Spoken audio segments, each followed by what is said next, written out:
और हम बार बार कहते हैं अपने बड़ों की सेवा करो। बिना बड़ों की सेवा के बुद्धि शुद्ध नहीं होती।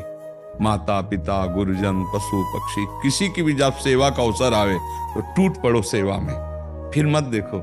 सेवा से बहुत जल्दी हृदय, क्योंकि शरीर से पाप हुई है ना, जब शरीर से सेवा होती तो शरीर पवित्र हो जाता है। तीर्थ अवगाहन से भी ज्यादा सेवा से पवित्र होता है। जैसे मान लो बूढ़े माता पिता हैं, शौच किए पड़े हैं, उनके कपड़े धो दो, उनको भोजन पवा, उनकी से ये तीर्थ से भी ज्यादा पवित्र करने वाला है।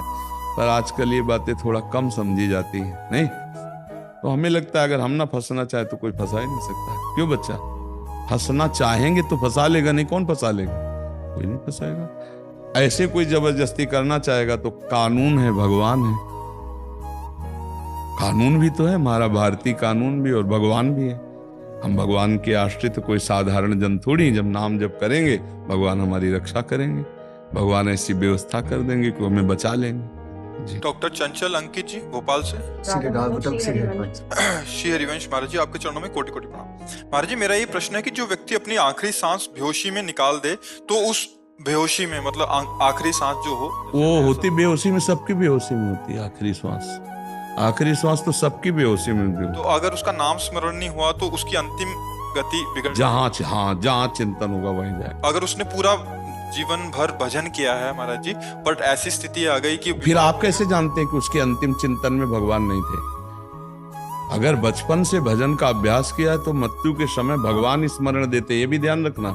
जवानी जिसकी भजन में गई है, बुढ़ापा उसका बड़ा मंगलमय होगा। बचपन से जो भजन कर रहा है तो खोपड़ी, जैसे कोई कहता है कि हमारा भजन नहीं होता, तो हमें लगता होता क्या तुम्हारे दिमाग में, यार भजन नहीं होता? क्योंकि अब दिमाग की नस नस नाड़ी नाड़ी में वही बैठा है, बचपन से वही किया है, तो भजन करना थोड़ी है। जैसे दिल धड़क रहा है, हम धड़का थोड़ी रहे हैं, पलकें झपक रहे हैं, हम झपका थोड़ी रहे हैं, ऐसे भजन हो रहा है, हम कर थोड़ी रहे हैं। तो अगर जीवन भर भजन किया तो अंतिम समय भजन क्यों नहीं होगा? अंतिम समय भगवान उसकी स्मृति में जागृत हो जाते हैं, यही तो कमाल है भजन का। तो आप कैसे कह सकते हैं कि अंतिम समय उनका भजन नहीं हो? क्योंकि वो अंदर की वृत्ति की बात है, वो कोई बाहर है क्या कि राम बोले कृष्ण बोले तो भजन हुआ? नहीं, वो तो दिल में धड़कन के समान चल रहा है, राम राम राम, कृष्ण कृष्ण कृष्ण, राधा राधा राधा राधा। और हमारे ठाकुर जी कहते हैं कि जो जीवन भर मेरा भजन करता है, अंतिम समय मूर्छा में यदि वो मेरा स्मरण न कर पावे तो मैं उस समय स्वयं प्रकाशित होता हूं, क्योंकि जीवन भर मेरा भजन किया है। अब अंतःमति सो गति, तो उस समय मैं स्वयं प्रकाशित हो जाता हूं। भजन करने वाले की दुर्गति नहीं हो सकती। नामे भक्ता प्रणश्यति, पक्का लिख लो।